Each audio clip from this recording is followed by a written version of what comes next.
Hey, what's up guys, welcome back to our YouTube channel. So today we're gonna see what if Deku was reborn as son of Dante and became the strongest devil hunter.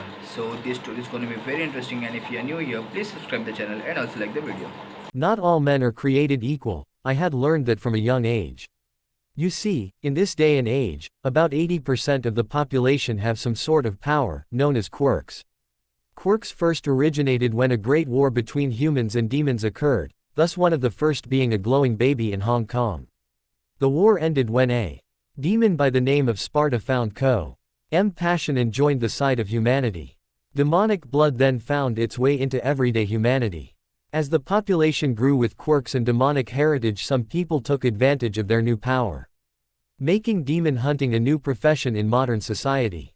Did I forget to mention that this is the story of how I became one of the greatest devil hunters ever? Origins. I didn't have the greatest life before becoming a pro though. At the young age of 4, I was thrilled about demon hunters. They were awe-inspiring, incredibly powerful, the awesome heroes to protect us from the big bad monsters. But only one ever stood out to me. All Might, Japan's #1 hunter. He was the mark of a new era, making the demon hunting profession more like being a superhero. Since from a young age, I want to save people with a smile on my face. Sadly, at the age of 4, my dreams were shattered. I was diagnosed as quirkless due to an extra bone in my toe, and I came from pure human heritage, or so I thought. Anyways, I lost a lot when I found out I had no hope of being a hunter. My best friend became my bully, my peers thought I was stupid, and I had lost any equality as a person I once had. Everyone said it would be impossible. But 10 years later I was finally given a chance to achieve my dreams. In some high school. Alright, you students are all third years, so you should all think seriously about your future and careers. So I should hand you back these high school applications. The rather forgettable teacher then starts throwing said applications into the air. Quote. But I know you all want to become demon hunters. So what's the point? He finishes with a smile. Within the classroom, all of the students start cheering, displaying their quirks. The exception being an ash blonde and plain-looking student. Yes, you all have excellent quirks, but quirk use within the school is prohibited, so settle down. The teacher yelled at his students. Hey teach, don't group me in with these bunch of extras. I'm the real deal. These losers will be lucky just to get into some crap demon hunter course. This statement came from the arrogant-looking blonde. This riled up all of the other students. You think you're better than us, Bakugo? One of the extras yelled. Bring it on, I could beat all of you, was Bakugo's fiery rebuttal, which silenced the majority of the class. Katsuki. Bakugo was an ash blonde standing around 5 feet 8 in height, though if you looked closely you would see bits black sprinkled through his hair from early usage of his quirk, Explosion. He had red eyes which would darken to bloody crimson when angered, and held the look of a delinquent, even though he was near the top of his class academically. Yes, Katsuki Bakugo, you have exceptional high test results. And you're trying to get into UA high school, correct? Maybe you will get in, the teacher read of the paper. A kid with green hair began to bury his head into his notebook. He's going for the national school. One of the so-called extras whispered to another, sparking a wildfire of conversation. I heard it's only a 2% acceptance rate. That school's impossible to get into that school. Katsuki then got up. UA is the only school worthy of teaching me. I'll rise above all of you extras and become a famous demon hunter, even better than All Might him. Before he could finish his rant, his teacher then also read off, Izuku Midoriya, you also wanted to go to UA too. The entire class went silent. Katsuki's eye twitched in annoyance and Izuku paled. The class then broke into laughter.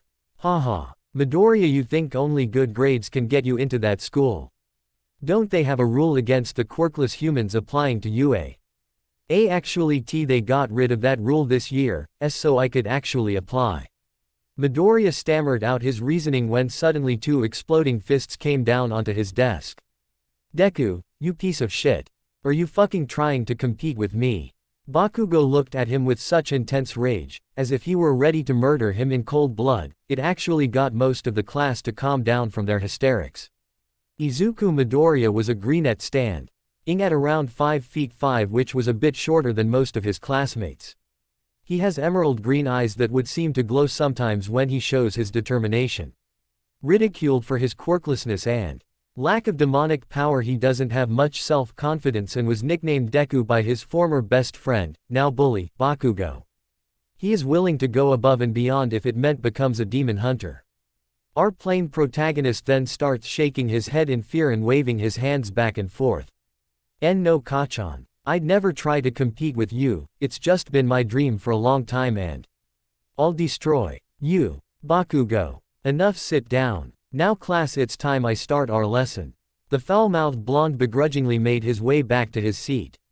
Midoriya silently thanking the fact that class was now starting. Later. It was the end of the day and most students had left the classroom as well as the teacher, leaving only Midoriya, Bakugo and his goons. Midoriya was packing up when Bakugo came up to him. Hey, nerd, we aren't done. Katsuki then proceeds to swipe the notebook Izuku was about to put away. Hey, what is that? His diary? Goon 1 asked. Demon Hunter Notes for My Future Volume 13. Goon 2 said. Don't tell me you're taking notes on how to be a demon hunter. So pathetic. Bakugo then blows up the notebook, causing Midoriya to scream, and then hurled it out the window. The book landed in a koi pond. Below the class. Most great devil hunters show great potential early on, you can just look at them and know they are destined for greatness. Bakugo continued, I'll be the only one from this shit school to get into UA and people will talk about me like that. That's not ego talking, I just know I'm that good.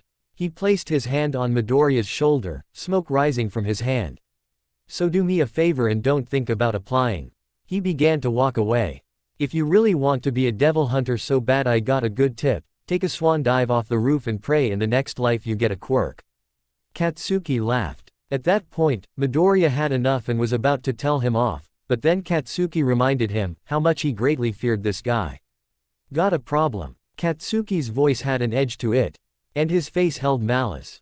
Izuku immediately tensed up. Making his point clear, the bully and his underlings walked out of the room completely. About 5 minutes later he retrieved the journal from the fish pond it landed in and proceeded to walk home, alone.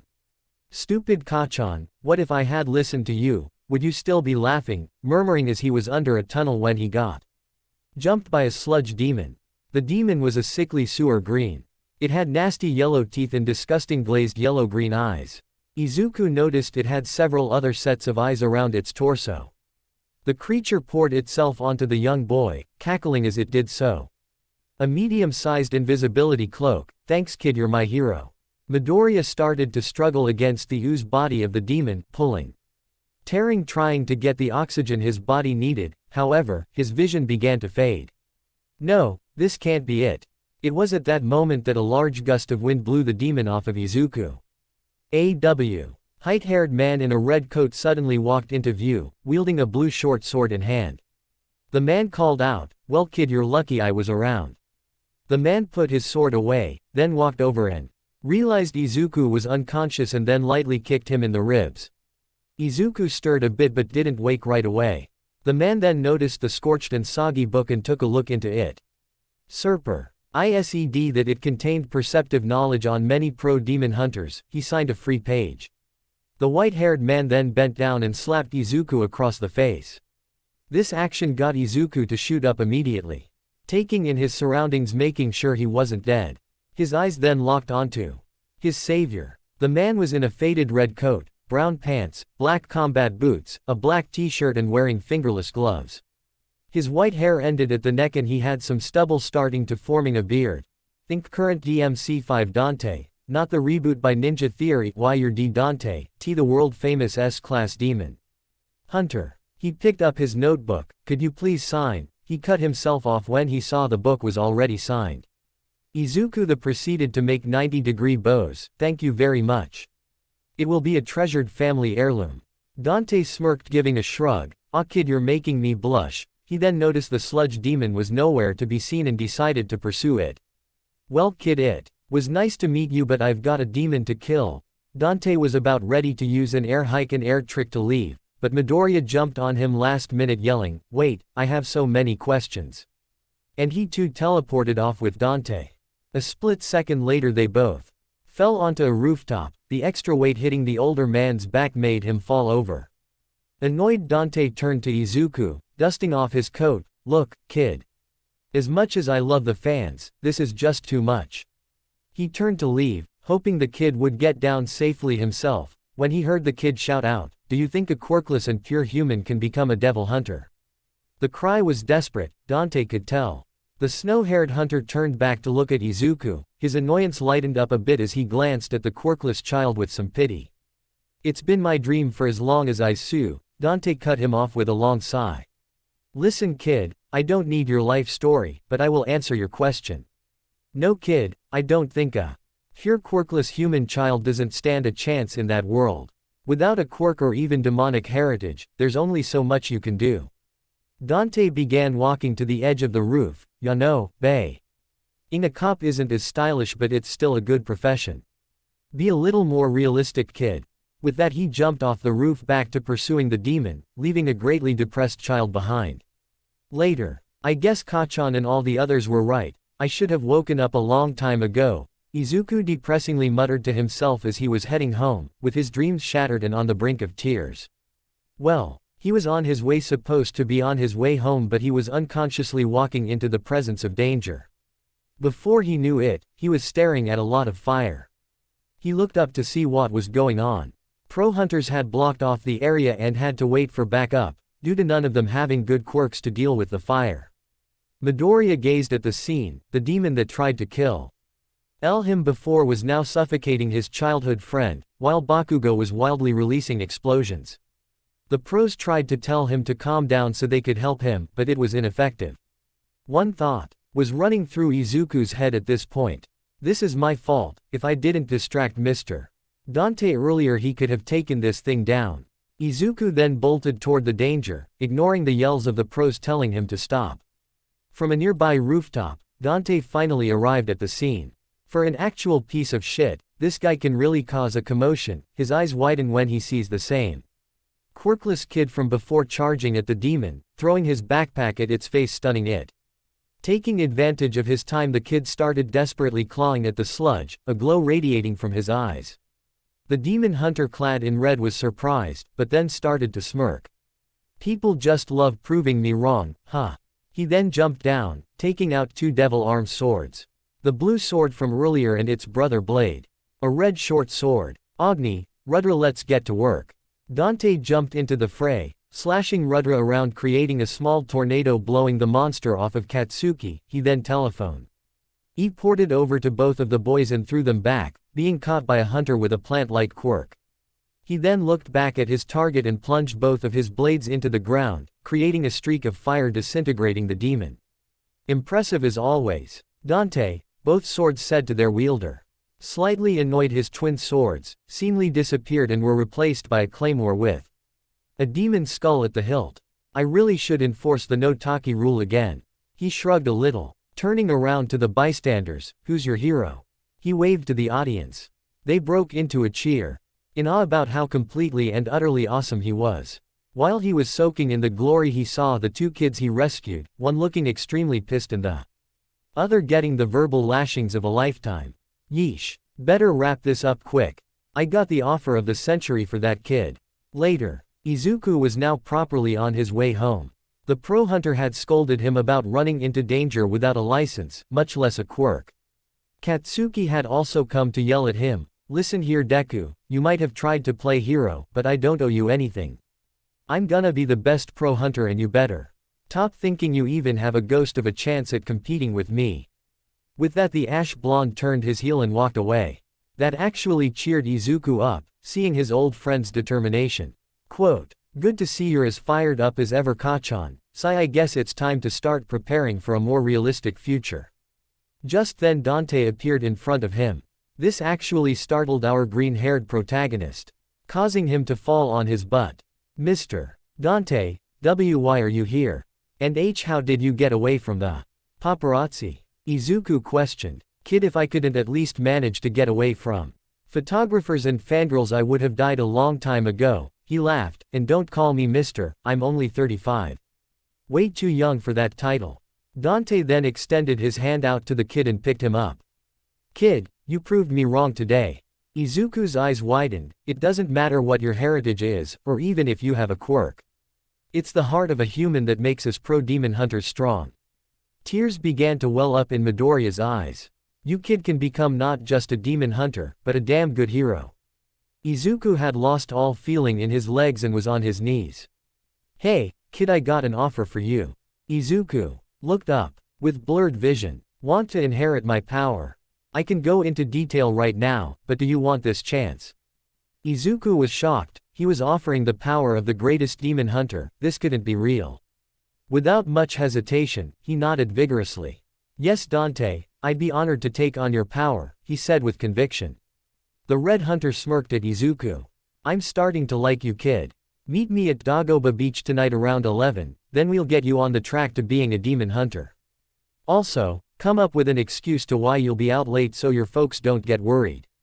Dante called out as he turned and left. Izuku nodded and then went home, ate dinner and told his mother he'd be sleeping at a friend's house that night. She had eyed him a bit suspiciously.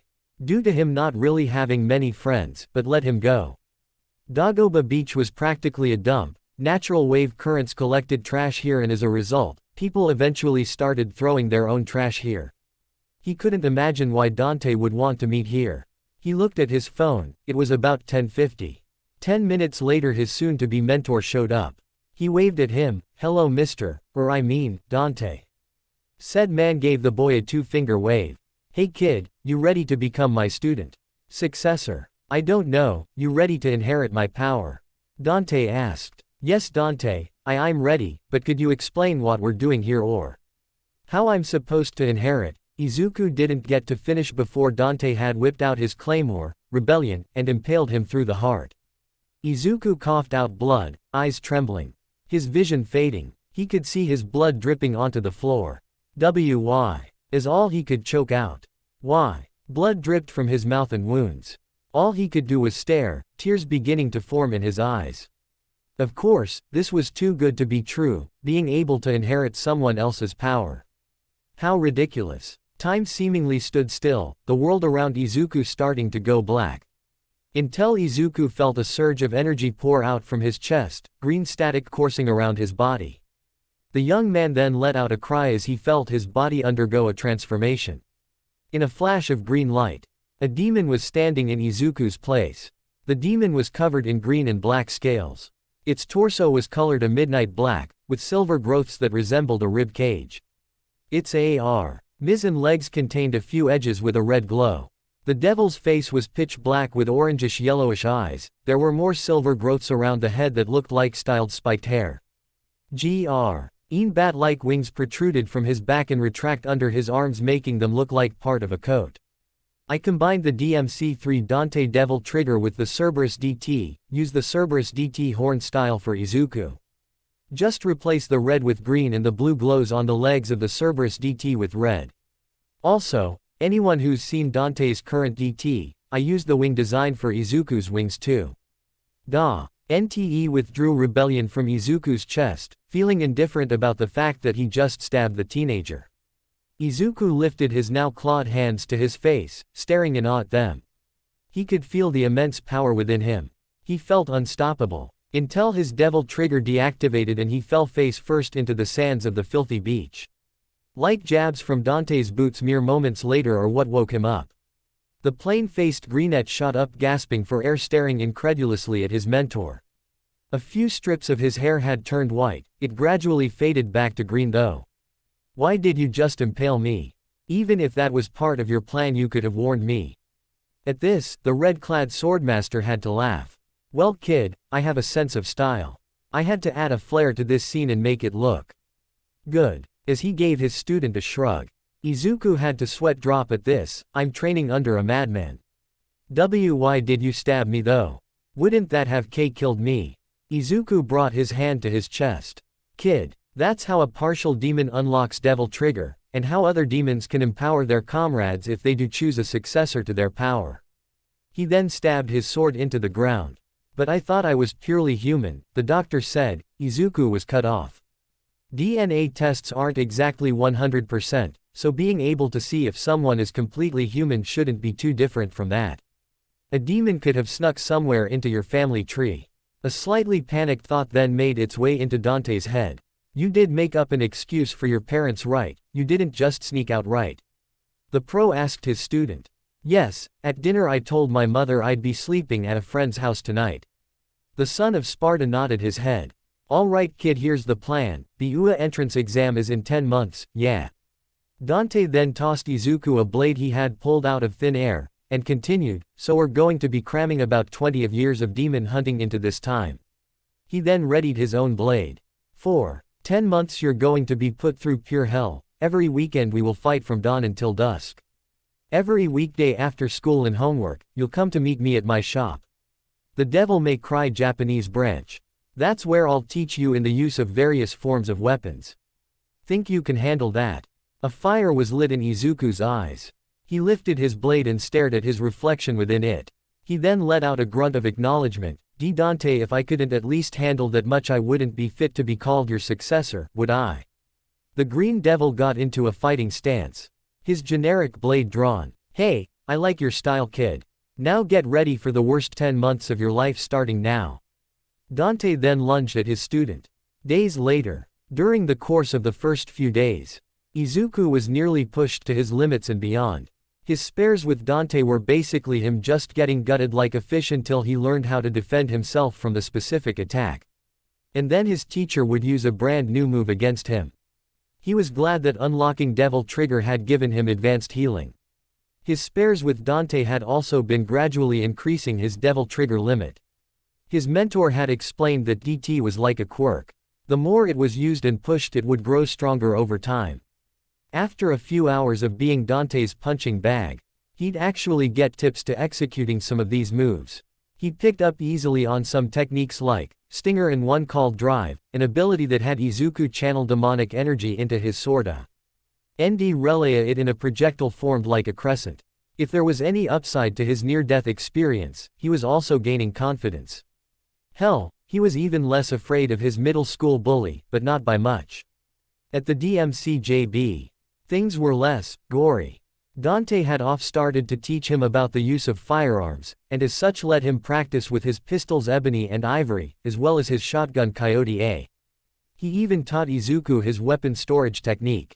The green-haired boy was being taught in a more formal method on the use of weapons. His lessons were mainly focused on swords and finding ones he was comfortable with using. He had also dabbled in other melee weapons like scythes, nunchucks, daggers, axes, whips, etc. 9 months later, Izuku had become efficient at the skills he had learned. He had mastered the art of the blade, but he was still nowhere near as good as Dante and could use any firearm he came in contact with. He had also managed to increase his Devil Trigger state to 10 minutes. It wasn't the bulk of his training, as a result, the results were lower. The young boy's boy was now toned as hell and added the bonus of his fights with Dante. His body was lean but full of lean muscle. He was now taller, only a centimeter shorter than Bakugo. He could now manage to stand his ground in fights for 5 minutes before he was overpowered by his teacher. Overall he was making intense progress. Hell, Dante even improved the kid's taunting skills. 1 month later, kids made some real progress these past few months, can't say I'm not impressed. Dante got off his motorcycle. He was holding a briefcase and a guitar case. It was currently the break of dawn on the day of the entrance exam, and the Redcoat Devil had brought gifts for his student. He walked over from the parking lot towards the beach. He had told his apprentice to meet at the beach. He had a few gifts for the kid. He down and spotted his student on the beach, an arrogant smile on his face. He was wearing a gray t-shirt and some black jeans, still keeping his signature red shoes. "What's up?" he shouted out. "Kid, in the small time frame we've trained, you knocked my expectations out of the damn park." Dante came down to greet Izuku. He could see his student was holding back tears of joy. "Izuku, in the last 10 months you went from a crybaby nerd to a crybaby nerd that's going to be the best devil hunter since, well, me." That's when he brought up the briefcase and pulled off the guitar case on his back. "That's why I bought you some back to school supplies." Izuku first took the briefcase and opened it. And his mouth gaped in awe. Inside the case, there were 2 pitch-black pistols like ebony and ivory. Engraved into the side of one of them were the words "Property of I. Midoriya" in a metallic green metal. Dante gestured to the guns, their high-caliber automatic pistols like ebony and ivory, the left ones made for precision and accuracy, the other speed and power. Izuku nodded. And left the guns in the case for now and then took the guitar case. It surprisingly contained a sword, a claymore-like rebellion, but with major differences. Instead of there being a rib cage and skull design on the hilt and guard, there was a religious cross design with a circle around it connecting to the hilt and blade. Think Finn's demon blood sword from Adventure Time, but it's made of actual metal and not demon blood. Izuku lifted the sword out of the case and noticed there was also a black overcoat like his mentor's and a harness that was beneath the claymore. It was red, with a slot big enough to hold the sword on his back, and additional holsters for his guns. It's a sword-like rebellion, made from a fine demonic metal and perfect for demon slaying. Izuku looked up at Dante, tears welling in his eyes. Dante could only shake his head at seeing his crybaby student. Dante, I don't what to say, thank you. He choked out. His mentor sighed, a genuine smile plastered on his face. You can thank me by giving these puppies a name. Izuku's eyes widened. That's right kid, they're your weapons. You get to name them. All self-respecting demon hunters name their weapons. Midoriya nodded. The green-haired teen then took some time to think of names for his weapons. The sword's name'll be Insurgents and my guns will be Bolt and Ricochet. The speed and power gun is Bolt, the accuracy and precision gun Ricochet. He put on his coat and placed his weapons and harness back in their respective cases. As the green-haired, plain-faced, demon hunter in training was packing, Dante began to speak up. All right kid. UA's exam is today, so go back home, eat an adequate breakfast, and kick ass. He clapped a hand to Izuku's shoulder. And kid, don't overthink things. It's good to form a plan. But remember, sometimes you just can't think in a fight, just go with the flow and taunt to flaunt. With that last piece of advice, the white-haired pro turned around and gave his student a two-finger wave. Good luck, Izuku. He teleported away. Izuku stood there for a moment, a smile on his face and a determined fire in his eyes. I won't let you down, Dante. He picked up his gifts and made his way home. He needed to get ready. Then he sweat dropped at his mentor's last piece of advice, taunt to flaunt. One breakfast later, our plain-faced hero was walking up to the exam center and looked at the building and smiled. He was wearing the same attire as before but was now wearing the harness around his coat. It was still empty because he used his demonic energy to store Insurgents, Bolt, and Ricochet. He stood there, a breeze blowing through his hair and on the tail end of his coat, a look of conviction on his face. Izuku took a breath, the camera zooms close to his face. This exam determines my future. I prepared 10 months for this with the world's greatest demon hunter, and I've inherited his power. The screen pans out and we see him trembling slightly. So why am I so nervous? He yelled within his mind. Move it, you useless bastard. Izuku straightened and turned to see Katsuki walking up. The green devil shifted aside, a nervous sweat dripping down his face. Good luck with the exam. He didn't stutter this time, but this was Bakugo after all. He had bullied him for years. Whether or not Katsuki heard him, he didn't acknowledge Izuku any more than the initial greeting. That was rude. With that, Izuku regained his determination and started to head inside as well. This is my first step as a demon hunter. I'll become one worth being the successo. To Dante, then he tripped over the first step, or I'll just die. He then decided to brace for impact, only to not kiss the ground with a faceplant. He opened his eyes to see that he was floating. He could only blink.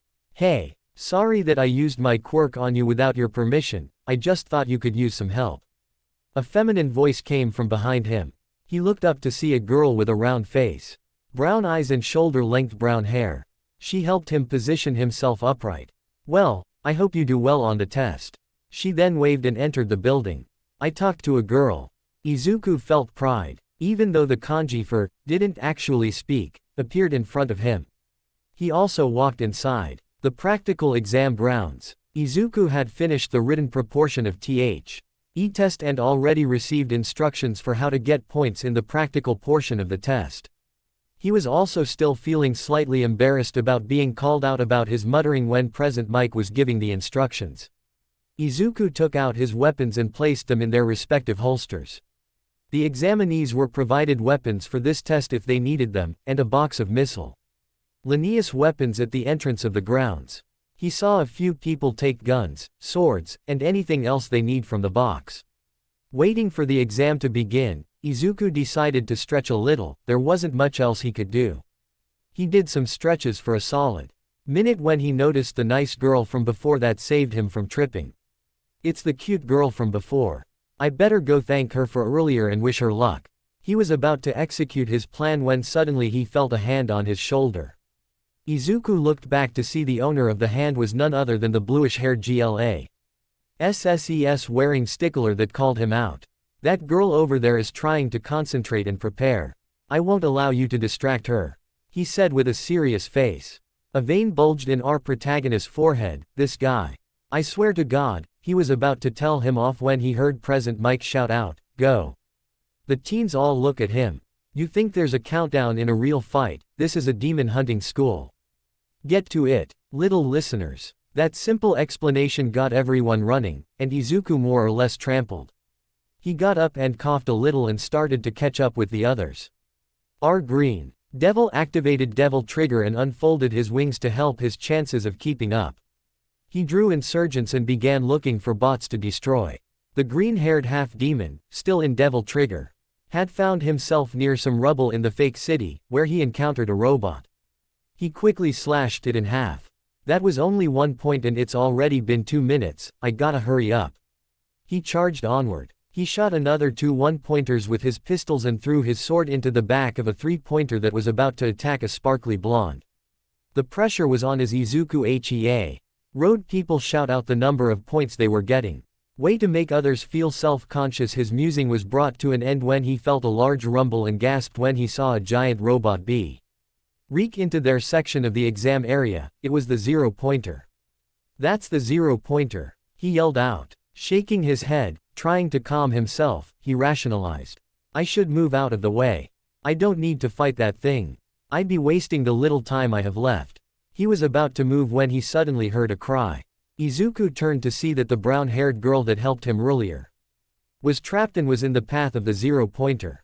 Her legs seemed to be caught under a large piece of rubble.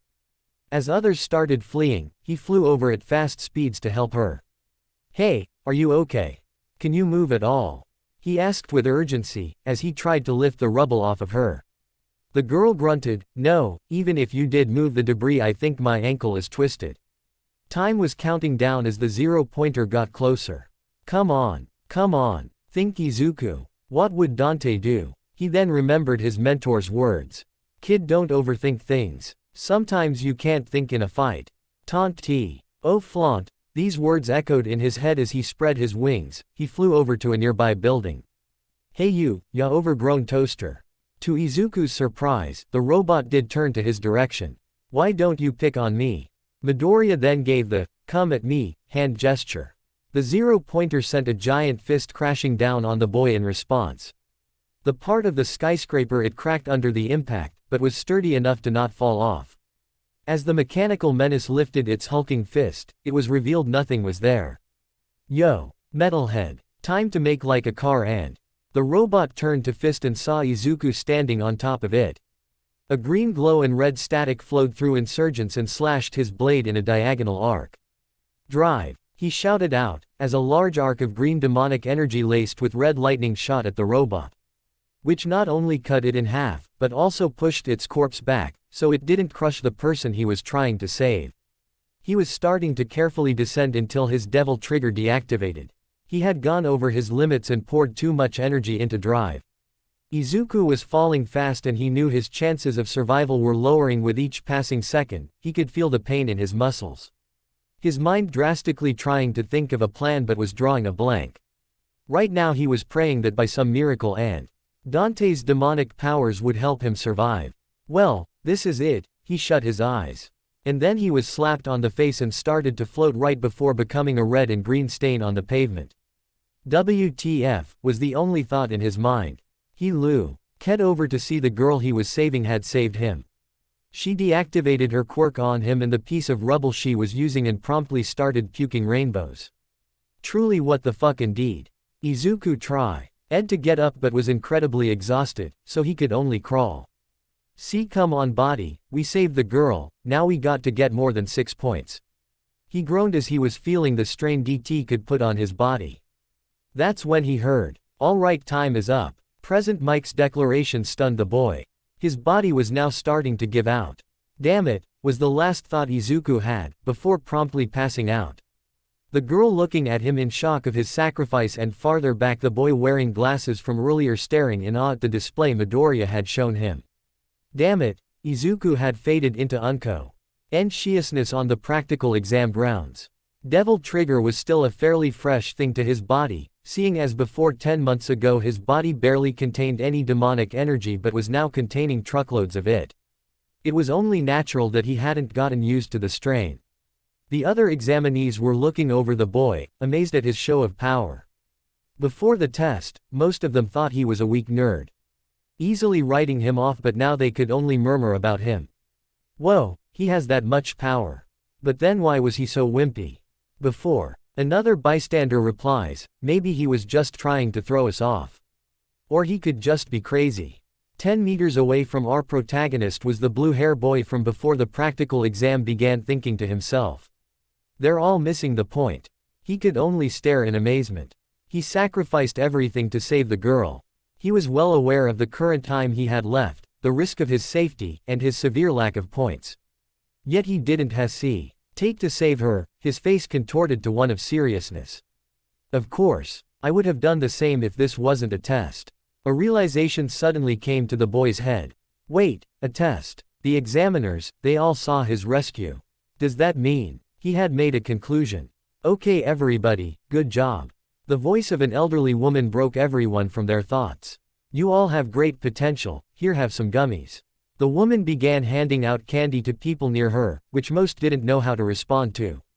People started muttering because this woman was Chiyo Shuzenji. In her younger days, she was and still is known to Japan as Recovery Girl. She had a magnificent quirk that could heal severe wounds in an instant, at the cost of the recipient's stamina. Recovery Girl walked towards Midoriya and examined his state. She was relieved to find that the boy wasn't harmed, just physically exhausted. Demonic fatigue. Unusual to see someone so young awaken their demon blood. She ticked a few of his hair strands, changing from a dark shade of green to a snow-white color. He'll be up in a few minutes, but he'll have a headache. I wonder if he has anything to do with that boy's condition. Chiyo glanced over to the brown-haired girl, who seemed to be worrying about the boy she just saved minutes prior. Don't worry about Greenie here, he'll be fine, RG reassured her. The nurse then saw the young lady's twisted ankle. You, on the other hand, look like you need a kiss. Her lips then processed to stretch out and kissed the youth on the ankle, effectively healing her. Also making a lot of the examinees feel uncomfortable at the sight. About a week later, his hollow, lifeless eyes bored into his fish dinner. His hair had changed back to its normal green and black color, but his soul was empty. It had been a week since Izuku had taken the entrance exam, and he hadn't heard a word from UA. So the natural assumption of any normal individual was that he had failed. Izuku, honey, why are you just staring at your fish? Should I be worried? His mother, Inko Midoriya, asked in concern, looking over at her son. She had snapped him from his thoughts of failure and depression. Oh no, I'm fine. He began to shove his food into his mouth at a quick rate to prove he was fine. After he finished dinner, he went to his room to dwell more on how his clear failure. I know I aced the written exam. But that doesn't matter because 6 crappy points won't mean anything on the practical. He laid motionless on his bed staring blank, his coat sprawled on the bed as well. He was just about to fall into slumber, when he heard intense knocking at his door. Izuku. It was his mother. He opened the door to see her look of anxiety as she held a letter in her hand. It's here, it came. The letter from UA. She handed her son the letter, and Izuku began to open the letter, anxiety also filling his chest. He ripped the envelope in half and a small disc fell out. I am here as a projection. The symbol of peace was relaying the message to Izuku. To say he was shocked was an understatement. This was the man he had and still admired as his idol. Sure, all It wasn't the world's greatest devil hunter, but he had changed the profession to be more like superhero work. He was Japan's best, and #1, hunter. The man that saved people with a fearless smile, so why was he here? As by some witchcraft, the projection responded, I will be teaching at UA High School this year, passing on my knowledge to a new generation of heroes. He begins to read a small note card. Ah, Izuku Midoriya. That was quite the performance you put up the day of the exam. Not only did you get a 100% on the written exam, but passed the practical exam with flying colors. All Mights bellowed. The fanboy was shocked. How did I pass? I only got 6 points. Unless, Izuku's thoughts were cut off. In the practical exam you earned 6 demon points, not a very impressive feat by itself, but you did. However, 2 screens behind All Might appeared, the top playing the moment he saved a blonde kid from a robot and earning a point, while the other showed him slashing the 0-pointer. Earned 70 rescue points, landing you in this spot on UA's scoreboard. The projection then changed to the exam's rankings. The Green Devil couldn't believe his eyes. He had tied for first with Bakugo. He could hear vague screams of, that bastard, not too far away from his house and faint explosions. Izuku had to sweat drop at this, as he realized who and what that was. The projection flashed again. Back to the symbol of peace. Congratulations young man, this is your demon hunting academia. With all that said and done the projection closed. Izuku was stunned. Was this a dream? No, it was real. This is the reality he was living. He didn't let Dante down. Everything he had done wasn't a waste. He heard some sniffing and turned to see his mother was crying tears of joy. Oh, Izuku, I'm so proud. Inko then crushes her son with a bear hug, knocking the wind out of him. Thanks, Mom, but I can't. Knock, knock. Inko let go of her son. Both of the Midoriyas were curious as to who was at the door. Neither of them was expecting anyone. They made their way out of Izuku's room and his mother opened the door. Standing there was none other than the red-clad demon hunter himself. Holding 3 strawberry sundaes and 2 boxes of pizza. Hey kid, heard you. Dante didn't get to finish as both residents of the Midoriya household screamed, what?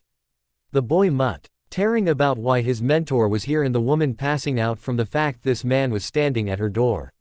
I see where you get it from now kid, Dante chuckled at the sight. After Inko had recovered and Dante put down his things. Some serious explaining went down. Why are you here? Izuku yelled while Inko was wide-eyed and stiff as a nail. Wait, I didn't send you a text saying that I was bringing Victory Pizza and Sundays. As Dante said this he began checking his phone, only to realize that he forgot to press send on his text. Oh, he put simply then chuckled. Izuku, still having a panic attack, that's not what I mean. He continued, I thought you wanted to keep this thing a secret. His teacher could only blink. You mean for the past 10 months you didn't tell your mom I was teaching you to be a badass? Izuku then began to faceplant as he hears this statement. Then why did you want me to make an excuse to meet you the first time we met up to train? Izuku was trying to find Dante's logic. Oh, simple. If you died then I wouldn't get arrested. His mentor shrugged at this. What do you mean, my baby could have died? Inko. Midoriya was now the one to start freaking out, her son trying to reassure her. Don't worry mom, he's only joking right? You are joking. His mentor ignored the question completely but added his 2 cents to the problem. Well sure, he could have died, but look at him. He's fine. The 2 greenettes paled and screamed again. One brief explanation later. So, let me get this straight.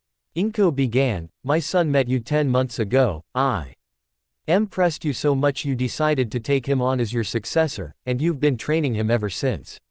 That about sums it up. The snowy-haired hunter was biting into a slice of pizza, a red mark in the shape of a hand on the left side of his face. And you didn't tell me about any of this. Inko started shaking her son. Dante told me to make up an excuse. Izuku tried to save himself at the expense of his teacher. But Dante was not going to get slapped again. Kid, I never said you had to keep lying kid, you only had to the first time because the red-clad swordsman stopped talking. Remembering that the rest of the explanation was the reason he got slapped in the first place. Dante cleared his throat. Anyway, the kid was stupid for lying to you but he has amazing potential. He's a true successor to my power. The red-coated hunter smirked. He was truly impressed with Izuku. Can you protect him? A silent question caught Dante and Izuku off guard a bit, both their eyes widened slightly. I know how dangerous the life of a demon hunter can be, I know there will be blood. Inko's eyes were shadowed. I was always secretly happy my son never got a quirk or shown potential for demonic abilities. But now that he has that power he'll pursue his dreams, no matter what. Tears were rolling down the short woman's face. Please promise me you'll keep him alive. At this, Izuku also started shedding tears. Touched at his mother's concern.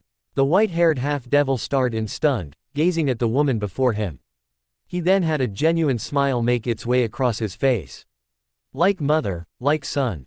Dante then got down off of the couch he was sitting on, got onto his knees and bowed.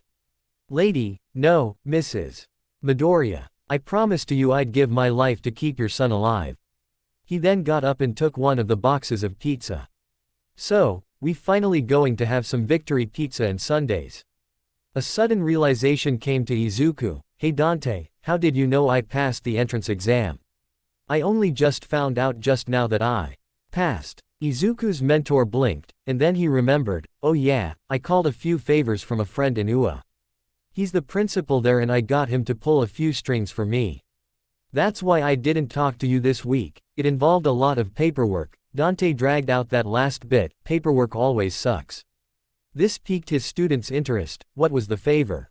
Dante placed his hand at his hip, and his other hand had his thumb pointing at himself. You're talking to the new assistant teacher of the Demon Hunter course. Before either of the Midoriyas could start freaking out. Okay, time to party. After celebrating, both Izuku and Dante were standing outside of the house, Dante saying his goodbyes. Kid, you've come a long way. You've gained so much power. But that doesn't mean I'm done teaching you. The son of Sparta clapped his hand to his student's back. Yeah, I know, you're gonna be teaching at UA. Dante then lightly slapped the back of the green-haired demon's head. No, you idiot. I still gotta whip your ass into shape. You're still too soft. The mentor started to walk off. You still have a weekend to prep for UA, meet me at our usual spot. Looks like you still need a few lessons of style. With that he teleported off in a blur of red. It was the next day, around 8:30 a.m. at the beach the half-demons trained at. Since school was starting soon, Dante was being more laid back with his training. Anyway, Izuku was walking up to the beach, his sword already withdrawn and his hand ready to draw his pistol, just in case his mentor jumped him like last time. Hey, kid. The greenette looked behind his mentor walking casually toward him. Our green devil readied himself for an attack. Good that you're taking this serious, kid. Dante then drew his own sword and continued. There's still a little bit more wimp I gotta beat out of ya. His stance looking like he was about to swing a baseball bat while charging some demonic energy into the weapon. Izuku could only smirk at his teacher's antics. That is if you can beat it out of me. Hey, your taunts need work. Dante throw rebellion towards his student round trip. One last-minute training arc later. Izuku was entering the campus of UA, musing about how his mother made sure he had several various items used to whip his nose. His attire consisted of a UA uniform, but with some minor adjustments. He kept the blazer open and popped the collar button of his white shirt open. His tie was also slightly loose around his neck. Over the course of the weekend, Dante finished up his students' individual training and he had taught Izuku not to taunt enemies clearly stronger than him. The young boy had also sent his gear and outfit design into a support company to create his hunter gear. His weapons, holster, and overcoat his mentor gave him were now currently with UA with the rest of his hunter clothing. The Green Devil was now currently walking down a hallway of the school looking for his class. 1A. He had finally found the class but was surprised to see the abnormal length of the door frame. Huh, must be for people with size quirks, his musing was Oot short when he heard some faint shouting.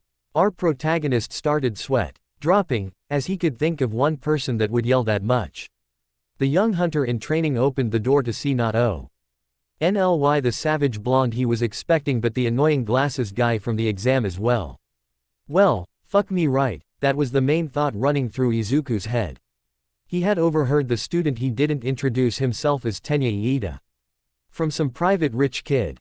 School or something. He also heard Bakugo threaten to crush that extra Iida then noticed the greenette and essentially sprinted over to him. Hello. I am Tenya Iida from. Izuku abruptly cut him off. Why yeah, I heard you earlier. Izuku also noticed he was making hand gestures and arm movements, even though they didn't really seem to be contributing anything. You are Midoriya, correct? The taller teen asked. Yeah, how'd you know? Izuku raised a brow. I saw the final results of the practical exam, I assumed you'd tied for first. Though you would be either Katsuki Bakugo or Izuku Midoriya, and just now I confirmed that he then over there was Bakugo and you also confirmed who you were. Believe it or not, that all came out in one breath. Iida continued, Midoriya, I truly misjudged you at our first encounter, you were able to see the hidden proportion of the test. Please forgive me, Iida began to bow. Guess he isn't so bad, just really stiff. The Green Devil then decided to reassure the blue-haired teen that it was okay and that he didn't even know there was a secret point system, he was giving him too much credit. Messy green hair. Freckles, plain face, you're the boy from the before. Izuku turned from Iida to the door, a vein popped at his forehead when he heard the last part of his description, but was then surprised to see the girl he had saved. I'm so glad you made it into UA. She greeted at him. Oh, you're the nice girl that stopped me from tripping. Glad to, before he could finish. His sentence a voice came from behind them. If you came here to socialize, get out. When they turned to the front of the class they didn't immediately see anyone until they looked down and saw what looked like a large caterpillar. The large caterpillar turned a bit revealing a tired and shaven face of an older man. He then said, Welcome to the UA Hero course. As he began to get out of his sleeping bag. His attire consisted of a black long-sleeve shirt and pants, with a gray scarf that wrapped around his neck a few times. His hair was long and unkempt. It took 8 seconds for all of you to be quiet, time is valuable. Any rational student should know this, a set of green eyes narrowed at the man. Who is this guy? He's a teacher for UA but I don't recognize him as a hero. He looks like shit, to be honest. Izuku shook his thoughts away, as his teacher began to speak again. My name is Shota Aizawa, your homeroom teacher, the teacher. Now known as Aizawa, greeted them. He sounded tired, which made everyone wondering how he was a pro hunter. The probable insomniac bought out UA gym clothes, seemingly out of nowhere, and continued, alright, let's go. Put these on and head outside. Everyone was confused by the request, wondering if it had to do with the school's orientation. After a quick change, all of Class 1A was outside. We'll be having a physical capability test, the tired teacher said nonchalantly. This shocked the entire class. What about orientation, Mr. Aizawa? The zero-gravity girl voiced the thoughts of most of the class. If you want to go pro, then it's illogical to waste time on pointless events, he stated, once again surprising most of the class. At UA we're not ones to stick to tradition, we have a unique teaching system that allows teachers to teach any way we see fit. You've all had physicals and examinations, but you've never gotten to see the current limits of your quirks and in some of your cases, demonic power. Bakugo, you managed to tie for first place on the entrance exams. What was the farthest distance you could throw a softball in junior high? Around 67 meters, the ash blonde replied. Okay, try using your quirk to enhance the results. Anything goes, just stay in the circle, Aizawa instructed his student. Said student plastered an animalistic grin as he took the softball and entered the circle. Die. The ball rocketed from Kastuki's hand as he sent it flying with an explosion. Most of the class looked in awe at his feat of strength, with the exception of a kid with white and red hair and Midoriya who was sweat dropping. Die. He let out a low mutter. You all need to know what your current maximum is in terms of your limits. Finding them is the most rational way to figure out your potential. The class, at NTION was brought back to their teacher as he held up a device. It read 705 meters. This got all of the class pumped up and ready to show their skill. Alright, this is going to be manly. A spiky redhead practically shouted. Yeah, this looks like it's gonna be fun. A girl with pink skin and hair said. Too bad for the class, fun, just so happened to be Aizawa's trigger word. So this looks fun, huh? The tired pro glared at his students. You all have 3 years to become official demon hunters, you think you have time for games? He grunted out something that sounded like idiots. Today yo. You will complete 8 physical tests that will judge your potential. The person at the bottom of the leaderboard has none, this will be expelled immediately. A sadistic smirk found its way onto his face. Most of the class looked like they wanted to piss themselves. But that isn't fair, a student voiced out their opinion. This got a serious response out of their teacher. You think natural disasters are? How about power-intoxicated demons or low-lives that like to call themselves villains? No. This world is filled unfairness, demon. Hunters are here to try and prevent these things.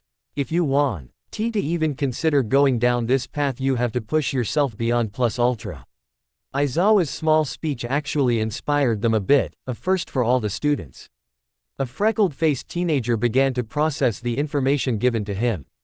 Immediate expulsion. I can't take this too lightly, but it doesn't seem like I have much competition physically. Izuku was mainly looking at the pair of floating clothes and the great kid. I have no clue how they got past the entrance exam, but if they got to this point, I guess I shouldn't underestimate them. He had started muttering about the competition he could possibly see in his classmates, creeping a majority of them out. You see, due to the shift in his personality, Izuku's random bouts of clustered words came off as a little more sinister. Simple. Why? Because he would start glaring slightly at who he was analyzing, as well give off unintentional killer intent. Training with Dante did no favors to his social image. Midoriya, our green hero, was napped from his thoughts by his teacher's voice. Everyone was staring at him with wide eyes, excluding Katsuki, and were sweating a little. You're creeping everybody out. Even he looked a bit unsettled. Izuku rubbed the back of his head sheepishly, sorry. Aizawa was slightly impressed. He's already analyzing his threats and judging his competition. At least he isn't as completely idiotic as I thought. He was thinking back to his initial thoughts of the boy after witnessing him in the exam. He's still reckless though. The pro hunter then announced, all right, enough demonstrations and muttering, it's time for the real thing. 7 tests later. Class 1A were at the final test of the day, the ball throw. Most of the students did remarkably well in a variety of tests, but right now we only care about Midoriya's scores. For the 50-meter dash, he was second only to Iida. He had used Devil Trigger to fly across the line. This, in turn, got Bakugo aggravated and he tried to assault the Green Devil. Due to him showing his new demonic blood, calling him a liar and a bastard, but was stopped by Aizawa. This led to Izuku figuring out he was the pro hunter who used the code name Eraserhead, due to his quirk. After that little incident, the test resumed. A few students were muttering about Izuku's demon form and his amazing speed, but one was currently shocked to their core. Hat did you go through to also receive that form? Our Emerald Hunter in training used Devil Trigger for most of the other tests and placed at least top 5 for most, but he was expending a little too much energy in this form. He was now up for the ball test, after the girl who scored an infinity. That would be hard to follow up. Okay, I can hold Devil Trigger for a few more minutes. I can pour the rest of my demonic energy into this last test. With that last thought he throws the ball, only for Devil Trigger to deactivate and the ball only traveled 57 meters. I could have sworn I had more time. Izuku then turned to see the teacher that had walked toward him. I erased your demon power, and your quirk if you had one. You thought you could overexert yourself again, didn't you? He was glaring at his student. You embody plus ultra, sure, but on the field, if you go over your limits you're a useless burden to those around you. Being reckless and prone to showing off isn't a good combination. Izuku swallowed hard at that. Sweating a little. These tests are here to help find your limit, not your breaking point. Aizawa stopped using his quirk, rubbing his eyes a little. I'm giving you a second chance. If you pass out again or don't try at all, I'm expelling you instead of the last place. With that, the baggy-eyed teacher returned to his spot. Let's see how he reacts to the unexpected, Aizawa thought. The freckled teen had a lot on his mind. I can't use Devil Trigger or I'll push myself too far at this point, but I can't just throw the ball like normal. He began to think back to his training. Then suddenly an idea came to his head. I can charge some energy into my arm and increase the strength of my muscles. He started his pitch, light green and red static surging around his arm. The ball flew from his fingers and he was still standing. Aizawa was smirking like a madman as he read the device read 550 meters, that damn kid. From the corner of a nearby building, A red-coated demon hunter could be seen leaning against it. Knew I didn't have to worry about you, kid. He then pushed off the wall and started walking away. This calls for a victory strawberry sundae. That damn kid, was the main thought on Eraserhead's mind. This kid, he had witnessed from the entrance exams, was nothing he expected him to be. The boy's initial impression came off as punkish, reckless, and overall a showboat. He had seen the kid toying a bit with the zero-pointer before ending its mechanical life. But he was actually a decent example of what a first-year student should be like. Izuku was always calm and collected, perhaps a bit lazy at first glance. His attire would make you believe he was some form of delinquent, but he wasn't. He was actually fairly socially awkward. He was able to analyze and theorize which students could be stronger than him in certain aspects and how to go about taking the tests. Hell, the kid even adapted when he was forced to change his all-or-nothing strategy. All in all, the kid had potential. At this point, Aizawa realized he was still smiling and quickly went back to his regular frown. Okay, now that Midoriya went, it's time to review the score. This device will add up your individual scores and place them in order from most potential to least. I'm just going to display all the scores at once because it's easier. The pro then released the scores. First, Momo Yaoyorozu 2nd, Shoto Todoroki 3rd, Katsuki Bakugo 4th, Izuku Midoriya 5th, Fumikage Tokiyami 6th, Iida Tenya 7th, Mezzo Shoji 8th, Rikido Sato 9th, Tsuyu Asui 1-0th, Ochako Uraraka 11th, Honta Siro 12th, Mashirao Ojiro 13th, Ejiro Kirishima 14th, Mina Ishido 15, Yuga Aoyama 16th, Denki Kaminari 17th, Kyoka Jiro 18th, Koji Koda 19th, Minoru Mineta 20th, Toru Hagakure. Side note, this list was based on my own reasoning on who is strongest, most capable in 1A. As much as I hate to admit this, I feel like Mineta isn't the most physically incapable of 1A. The fucker has shown time and time again he isn't as bad as we thought, at least in terms of capability. I'll defend my reasoning later. Izuku was slightly upset he had only made top 5, but hey, he wasn't at the bottom of the barrel. Speaking of which, the floating school uniform was presumably on her knees, crying. Maybe, he was too far away to tell. Man, that must suck. Glad I didn't place 20th. I mean, it would be just plain sad, if after all the training I went through I'd get last. In another universe, a green-haired and eyed hero in training sneezed. Oh, and by the way, I was lying about the expulsion. It was a logical ruse to get you all to try your best. Those were Aizawa's words. 5 seconds after he uttered them, 4/5 of the class turned white and fell to the ground. The remaining 5 students' reactions varied. Katsuki didn't give a fuck about the fate of the extras. Shoto was indifferent. Momo was also unfazed, saying that she saw through that at the STA. RT and apologized for not telling the rest of the class for not telling them sooner. Tokiyami was just staring at his teacher, sweat dropping, and one main thought went through Izuku's head. What a dick move. Anyway, you all did decently. Get changed and head back to class, there's a syllabus you all have to get signed. With a sigh of relief, the official Class 1A started to head to the locker rooms. Aizawa stood there for a moment, looking back on the scores. Now I know who to crack the whip on. He was looking at everyone below top 10. A voice then broke him from his thoughts. Logical ruse, hey. Thought April Fool's was last week, Shota. Nothing stopped you from kicking out an entire class last year. Looking behind him, the gloomy homeroom teacher was unfazed by seeing a certain white-haired man, eating a sundae. I guess Midoriya impressed you too. Well, maybe not just him. Grapehead was a surprise. Dante smirked at his fellow hunter while taking another bite of his delicious treat. Isn't it too early to be picking favorites, and don't you have anything better to do with your time instead of stalking kids? Shota shot back. The son of Sparta had to laugh a little at that. When it comes to my successor, I think I have the rights to check in on him. I gotta ask, why'd you pick on him of all people? Aizawa's eyes widened momentarily, but then they went back to normal. So, that's why he's such wildcard. He was literally trained by the most reckless man-child in the world, and to answer your question, he was arrogant during the exam. We have enough professionals that have egos bigger than the moon. I was making sure he wasn't always like that, and that he could follow through an assignment given him. Dante stopped smiling at his description the insomniac gave him and just sighed. Still a hard ass as always, huh Shota? Instead of answering the question directly, the man in black just responded with, "Thanks for adding to the list of people I have to improve." He began to walk off. Dante's sweat dropped. Shit, I might have made your high school life a little more shitty, kid. A bit later. Hey, Midoriya, right. You were so freaking manly today out on the field. The redhead known as Kirishima introduced himself as they were changing.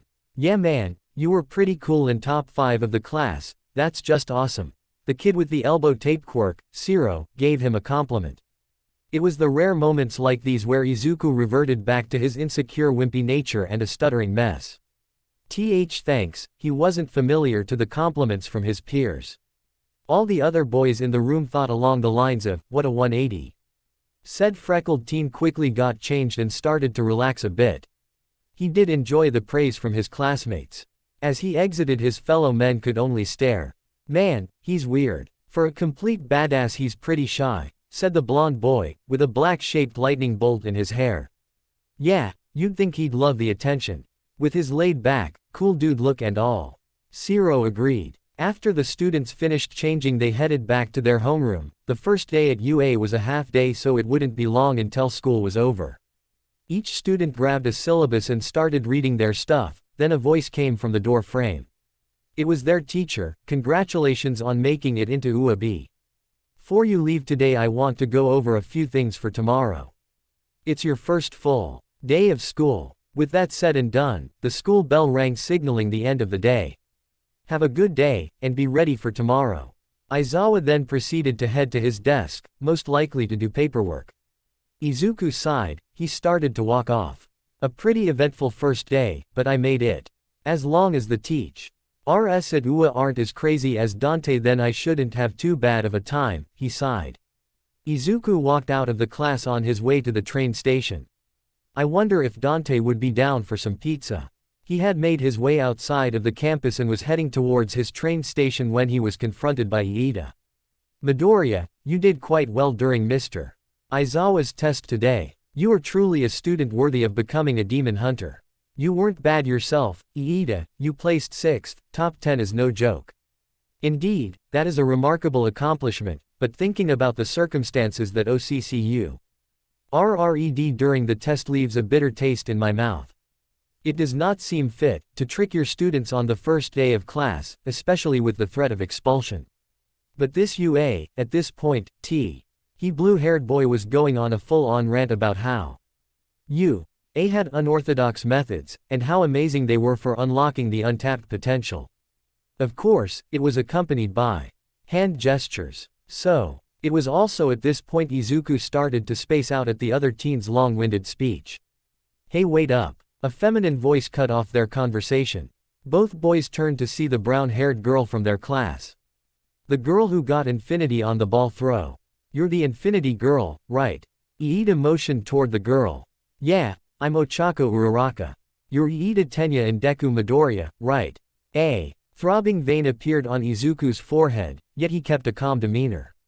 No, my first name is Izuku. Oh, my bad. I just thought that was your name. I only heard that Bakugo guy call you Deku and only heard Mr. Aizawa call you by your last name. She paused for a moment. Why does he call you Deku? Oh, well, it's a nickname he gave me when we were younger. It's an alternate meaning to the kanji that make up my name, useless. So it's a demeaning insult. That is very rude. Well, I like it. Uraraka beamed. Both males of the party gaped at that statement, causing the girl to panic in the realization that her words seemed insulting. Wait, I don't mean it in a bad way. Deku just sounds like a word that means, you can do it, or, I'll never give up, that's why I'd like to call you Deku. Ochako was a little flustered, her natural blush spreading a bit on her face. Well, if you mean it in that way, I'm fine with you calling me Deku. Izuku gave her a smile and a shrug, but on the inside, he was freaking out. A girl just gave me a pet name, does that mean something, or is that normal between friends of the opposite gender? Iida couldn't understand what changed Izuku's mind. Didn't you just say that it was an insult? He had to sweat drop at that. Don't worry about it. The green-haired teen stuttered and started walking towards his destination. To his slight dismay, the two were still walking with him. The three became fast friends and as they headed to the station. The next day, when you think of a school for demon hunters, you tend to forget that there are regular classes mixed into the equation. President Mike as an English teacher was pretty interesting. His lectures were still boring to most, but you can't deny his enthusiasm though. Our protagonist thought to himself. To be honest, the morning classes were a breeze for Izuku. He was very gifted academically and could grasp all of the material immediately, so after jotting down notes and answering a few questions, he sort of ended up trying to keep himself from sleeping. At least in President Mike's class, he was capable enough to stay awake, due to the shouting. Noon came by fast and it was already lunch, which was hella cheap. It was cooked by a pro that used the nickname Lunch Rush. He was a god in the kitchen. Anyway, after lunch in the afternoon is the real part of the day. The demon hunting course with All Might, and now Dante. We could all hear the #1 pro in Japan's booming voice, come through the door like a normal person. Ironically, his entrance was anything but that. He was gripping both parts of the frame with his hands as he leaned into the class. He was wearing his Silver Age gear, which was, in all honesty, a superhero suit. This man really did turn demon hunting into a professional form of being a superhero. He did a mild jog into the room. A lot of people started commenting about how cool he was. Izuku was not an exception. His eyes sparkled as he readied a pen and notebook for an autograph. That was until his mentor for the past year crashed through the window, sending shards of glass flying onto the ground. Dante quickly did a somersault. As he hit the ground and pushed himself towards the desk, landed on it and struck the "paint me like one of your French girls" pose. "Good afternoon, class," he greeted. Everyone had to sweat at the red coat demon hunter, even All Might. See, can he just do that? After the initial entrance though, most people started to give comments. Whoa, is that the Dante? He's a teacher and he broke through a window. So cool. Anyway, the buff blonde man cleared his throat. Today we start hunter basic training begins. We will mainly be focusing on battle training. Dante shifted from the desk, pulled out a remote and pressed a button. 4 panels on the wall popped out. You'll be needing these, because, then Dante cut in, if you're gonna save the world, might as well look good doing it, finishing his colleague's sentence. All of the class got excited by this. Everyone got up and started to search for their respective cases. Izuku's case was number 20. After the students of class 1 got their gear, they set out to the locker rooms to change.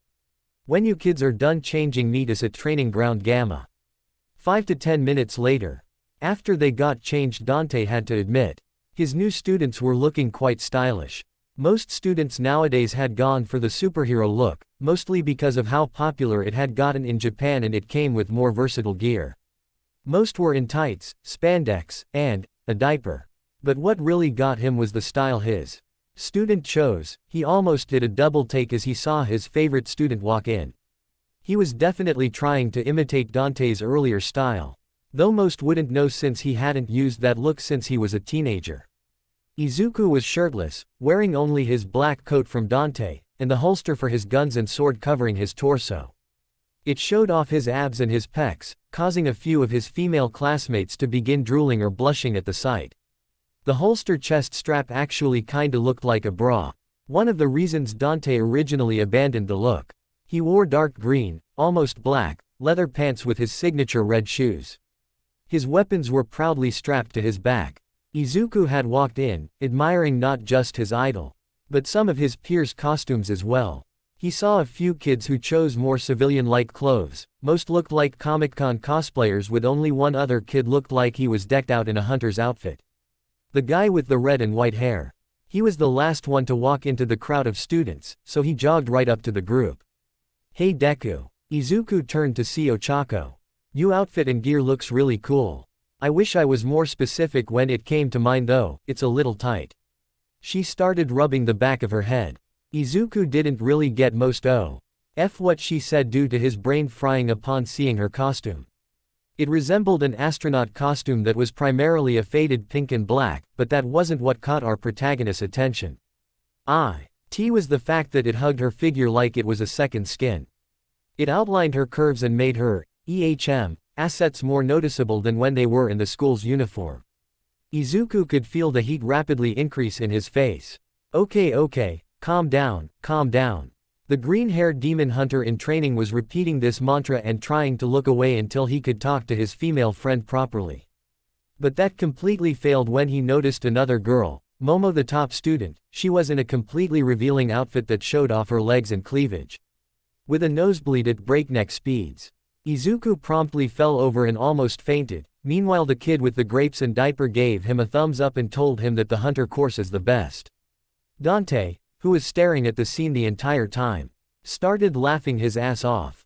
I have no regrets going into teaching. We all hear. All Might's booming voice got everyone's attention.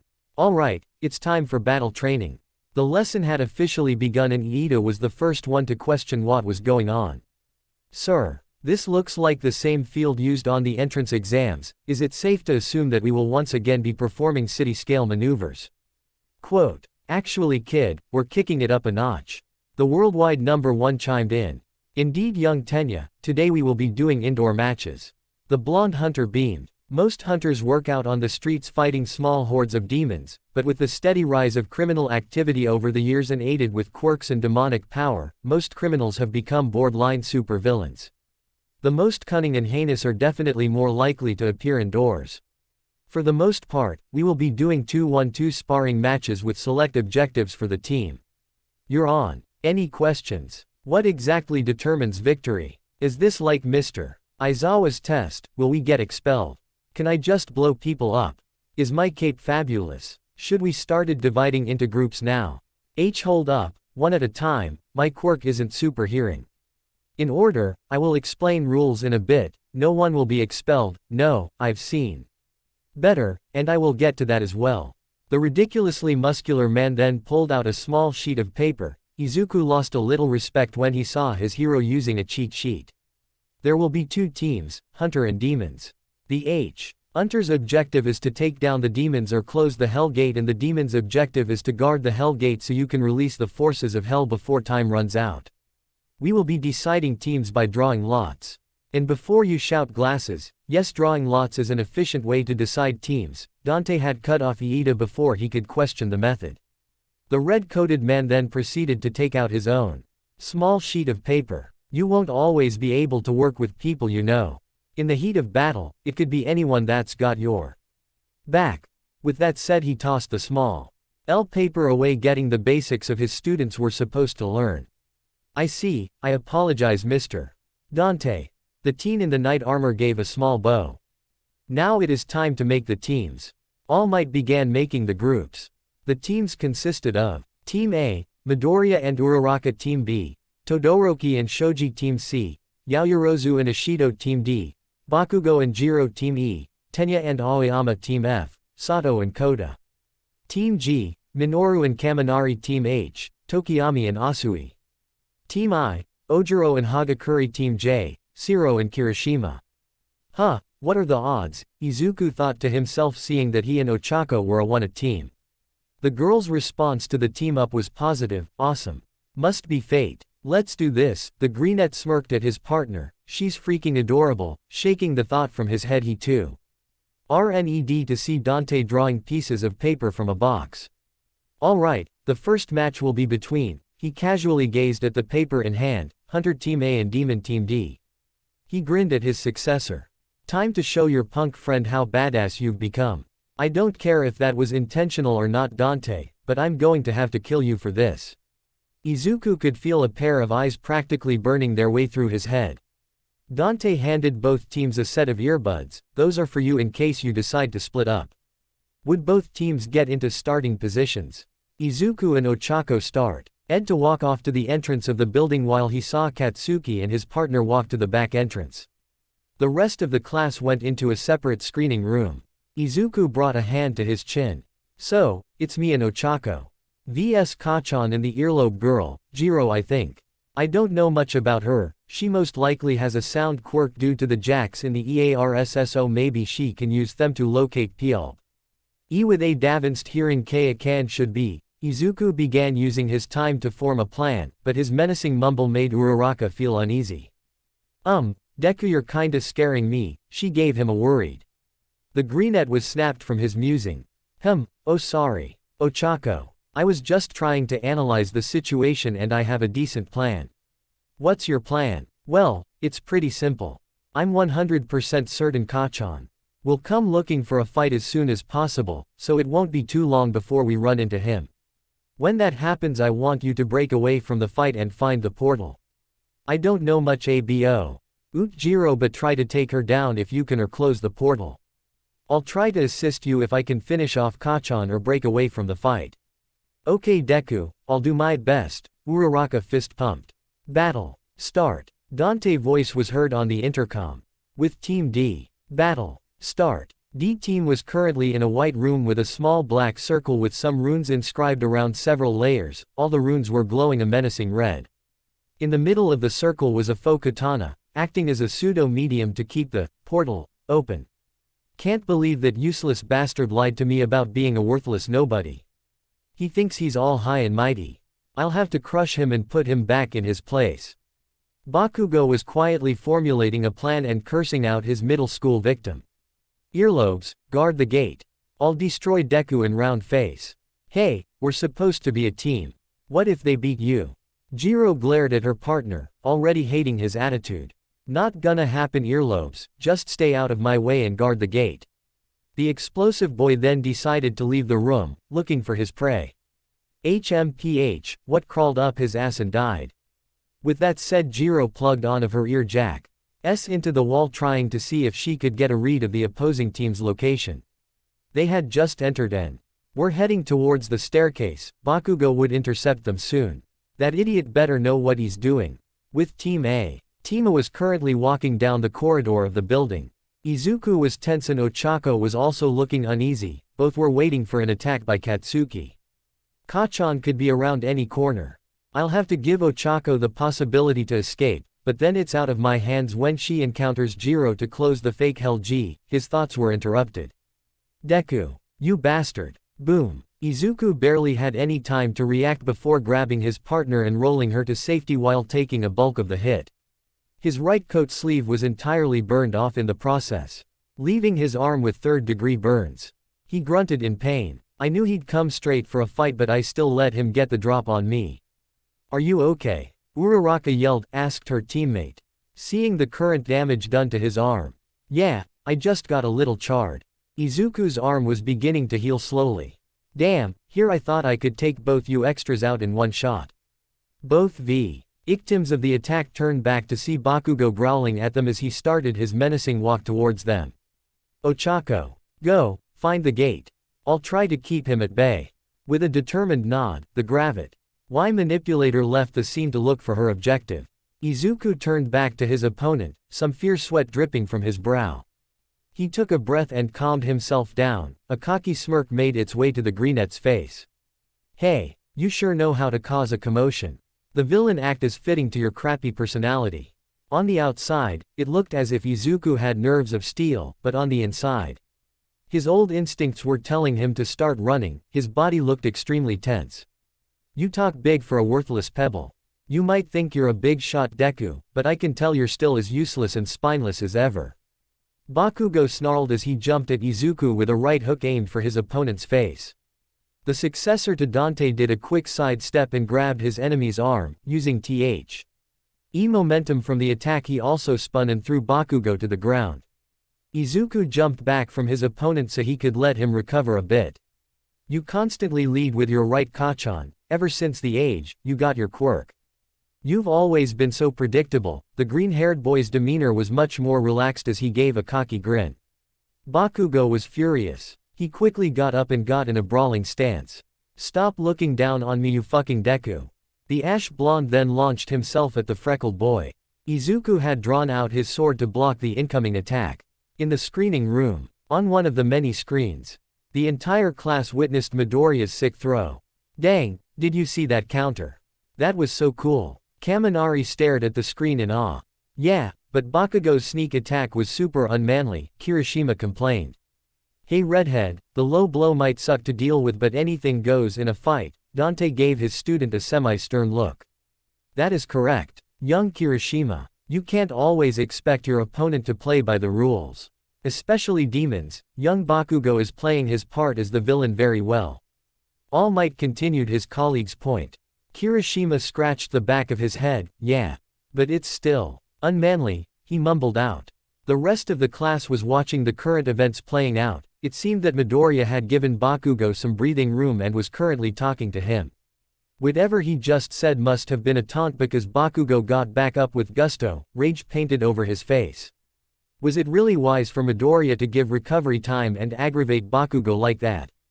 Yaoyorozu continued, surely he must know that's a self-destructive method. The wealthy girl's opinion of her black-coated peer dropped a bit. To think one would have that much arrogance. Clearly, her interactions with the other boy on screen were very limited. Hey, it's not when you got the skill to back up your claims. Izuku's got this in the bag, Dante stated. Getting a curious look from everyone present in the room. Excuse me, Mr. Dante. How come you're so confident in Midoriya? Ribbit. Asui asked. Because I personally trained him. The teaching assistant nonchalantly replied. Everyone's, excluding All Might, eyes bulged and mouths gaped. Shit, did I say that out loud? Well, you kids better keep that a secret. He simply returned to a scree. And as if what he just said wasn't mind-blowing. What? The class bellowed. Even All Might had to sweat at the white-haired man's actions. It's ridiculous how calm he is about this. So, that's why you're so confident in Midoriya. Personal bias. This response came from Momo. Not really. I just know for a fact that the kid can hold his own. He can last at the very most 10 minutes against me. So he could kick a lot of your collective asses if you're not careful. Most of those who were listening were stunned. The news that one of their classmates had the power to hold his own against the best demon hunter in the world was a lot to swallow. While most were in awe, some were skeptical. Overall most were eager to see what Midoriya could do. Turning our attention back to the screens.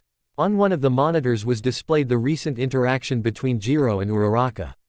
They had started combat, and within the short amount of time Jiro had released a few sonic blasts from the amp's eye. And her boots and had knocked down a pillar, which Uraraka used to her advantage. She had started using the large slab of concrete as a baseball bat. At the moment, the two were at a stalemate. As a musi, as that was let's get back to the real reason you're all reading this chapter. Izuku vs Katsuki. A flurry of attacks was coming from the explosive teen as Katsuki relentlessly went after Izuku.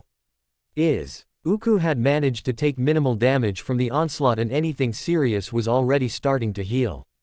During his dodges, he pulled out Ricochet and Bolt to release his own ranged attacks, at a lower power to avoid serious damage.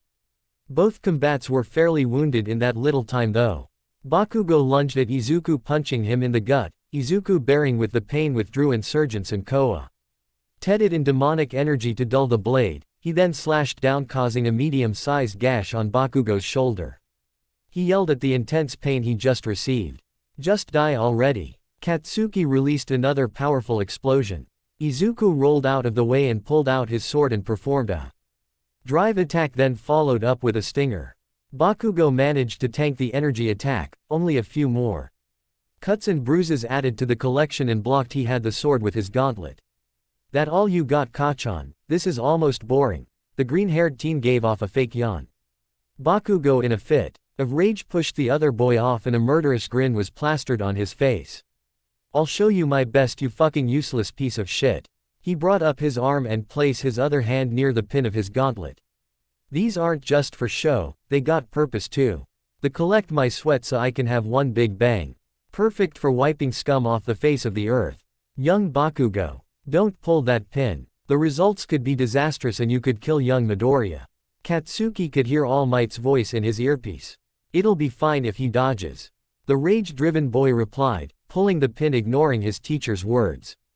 Ochako vs Kyoka. Ochako was having a hard time getting past Jiro's attacks, she didn't have many openings to work with. She had started using other bits of debris as baseballs and was batting them at Jiro. But she was dodging them fairly well, only being grazed at best and the stone pillar she was working with as a weapon couldn't take to much more abuse. Think Ochako, what can I do from here? The two combatants heard a large boom and the building began to shake a bit.